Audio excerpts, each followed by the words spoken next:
Alors, nous sommes avec Olivier Goudet, bonjour. Oui, bonjour. Est-ce que vous pouvez nous dire pour quelle raison vous êtes ici devant le commissariat de Cayenne? Eh bien, nous sommes venus apporter notre soutien aux grands frères. On faisait hacher les 5 membres des grands frères qui sont mis en garde à vue actuellement. Qu'est-ce qu'on leur reproche? Eh bien, apparemment, vol, agression, enfin des supercheries. Je pense que, encore une fois, l'État est en train d'essayer d'affaiblir le mouvement de la Guyane. Depuis l'année dernière, mars-avril, l'État refuse et a vraiment à la gorge et en rancœur totale le fait que les accords de Guyane soient signés avec en tripartie l'État, les élus et le peuple guyanais. Et ce déploiement de forces de l'ordre, ce déploiement très important, est-ce que vous le comprenez aujourd'hui? Non, c'est tout simplement comme nous ne cessons de le répéter, tout ceci est une mascarade puisque nous avons tout plein de vidéos de situations où il y a des meurtres, des braquages, des situations à risque et de mise en danger des citoyens où nous ne voyons pas ces mêmes forces de l'ordre qui aujourd'hui sont mobilisées. Donc pour nous, ce déploiement est une mascarade. Aujourd'hui, il y a une décision qui a été prise donc de mettre les 6 membres des grands frères en garde à vue. Aujourd'hui, nous, Pro Violence et 500 frères, nous sommes en soutien à ce mouvement, aux grands frères. Donc, nous attendons le mot d'ordre du porte-parole des grands frères. Et qu'allez-vous faire maintenant, concrètement? Eh bien, comme je viens de vous dire, nous attendons que les gouvernements puissent nous donner le mot d'ordre, mais en tous les cas, nous restons là, nous restons mobilisés. Je pense que nous allons appeler la population à venir se mobiliser. Nous allons appeler l'ensemble des Guyanais à se mobiliser et nous l'avons dit. En tous les cas, chacun assumera leur responsabilité. Je pense qu'aujourd'hui est un grand tournant dans l'histoire de la Guyane et aujourd'hui, je ne pense pas que ce qui vient de se passer, la décision qui vient de se prendre sera acceptable par les Guyanais. Et jusqu'où êtes-vous prêt à aller? À mourir, nous sommes prêts à mourir, nous irons jusqu'au bout et puisque aujourd'hui il y a une justice à 2 vitesses. Aujourd'hui, les honnêtes citoyens, les grands frères, les responsables d'associations sont mis en garde à vue, pendant que des squatteurs, des personnes qui viennent dans toute illégalité squatter le bien d'autrui, se pavoinent. Et aujourd'hui, montrer cela aux squatteurs, c'est vraiment ouvrir la porte au bordel.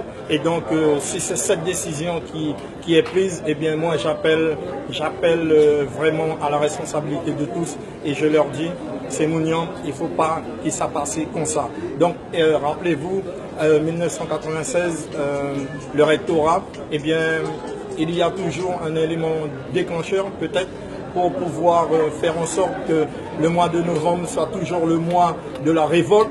Eh bien, et peut-être que par rapport à ça, eh bien, par rapport à cette décision qui est prise, par rapport à ce comportement, par rapport à cette volonté d'Éric Vaillant d'aller jusqu'au bout, parce qu'il parle, il vient, il parle, il profite du système et qu'est-ce qu'il essaie de faire?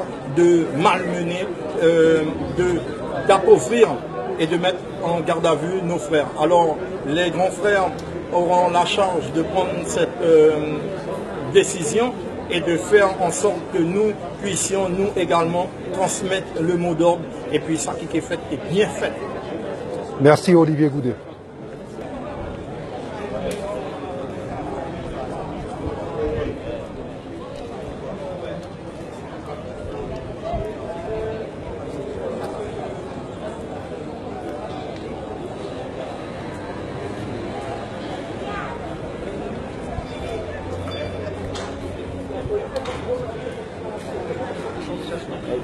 Alors nous sommes avec Roger, on vous connaît, vous êtes comédien. Qu'est-ce qui explique votre présence ici devant le commissariat de Cayenne aujourd'hui?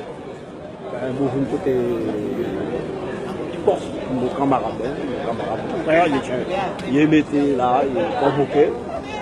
Pas d'accord. Vous trouvez que c'est une injustice? Oui, bon, dès le départ, dès le départ, l'injustice. Des poids, deux mesures.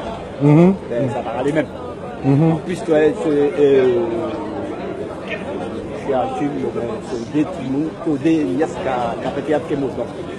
d'autant plus, ça va aller à nous pays, je suis pas content.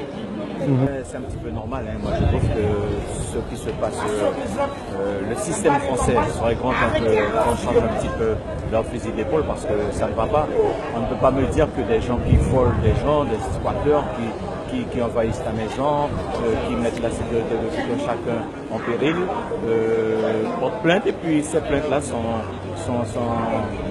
c'est-à-dire que la justice française prend ça en compte.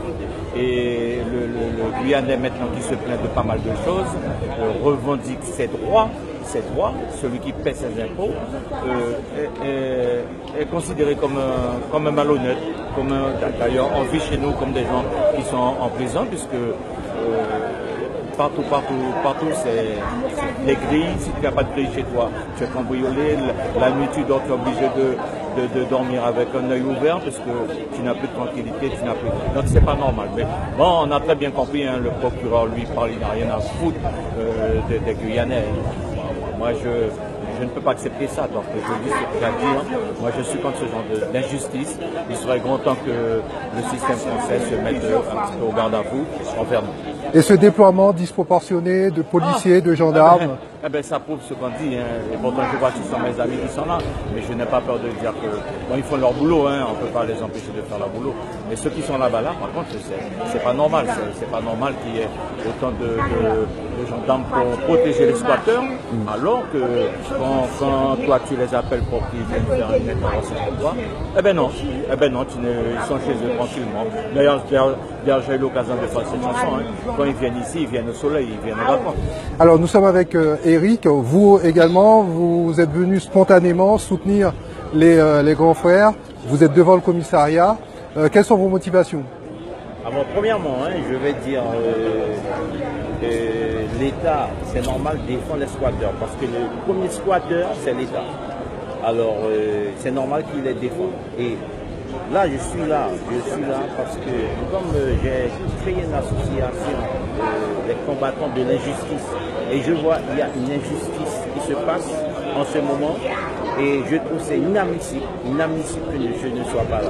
Parce que je ne peux pas comprendre, comme dit M. Victor Klett, il disait qu'on se fait voler, on se fait massacrer, tout, et l'État français les défend. Alors, avec l'analyse que je me fais, l'État français, c'est le coupable.